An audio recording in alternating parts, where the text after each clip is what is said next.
Ano to? Mabasa sulat. Okay. Guys, anong meron?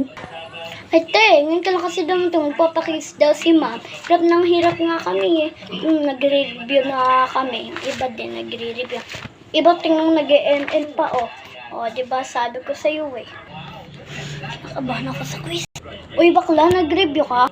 Hindi nga, kinakabahan ako eh. Okay, class. Ngayon nga pala yung ating exam.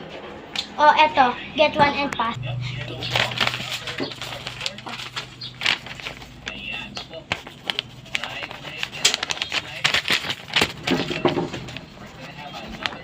Tapos, ma'am, pwede na po bang ipasa? Pwede na nako, amin yung papel mo. Okay, sino pa ba dyan? Press ko naman. Ay, kala ko hindi siya nag-review. Ba't ang bilis niya, ha? Number 2 pa lang ako, eh. Nag-review pa ako, ha? Ano ba yan? Oo nga, ang bilis niya. Buti nga kung number 2 pa, eh. Oo nga, number 1 pa lang, eh. Ang hirap. Okay, thank you. Nalagyan mo ako ng eyebrows. Ay, teka lang. Manghula na nga lang ako.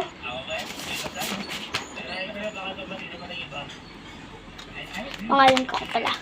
Kurikang.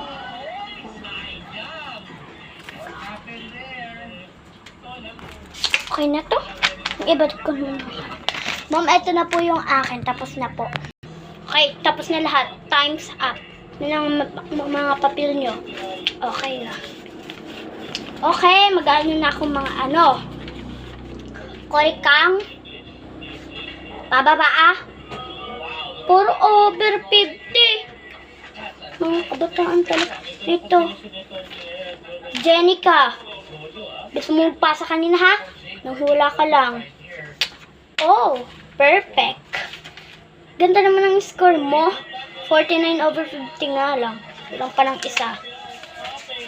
Oh. Ano to? Jessica. Ang baba, Diyos ko. 5 over 50. Over 50. Kanya naman to.